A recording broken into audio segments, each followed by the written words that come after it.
మండలంలో ఐలాపూర్ గ్రామంలో 119 సర్వే నెంబర్లో ఏదైతే ప్లాట్లు చేసి గవర్నమెంట్ ల్యాండ్లో అక్రమంగా ఎవరైతే ఎంక్రోచ్మెంట్ అయ్యారో వాళ్ళని రిమూవ్ చేయడం జరిగింది.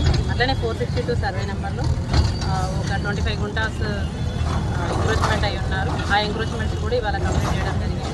ఇదంతా హైదరాబాద్ పరిధిలో జరుగుతుంది. ఈరోజు ఎన్ని నిర్మాణాలు కూల్చేశారు మేడం? ఈరోజు ఒక 10 నిర్మాణాలు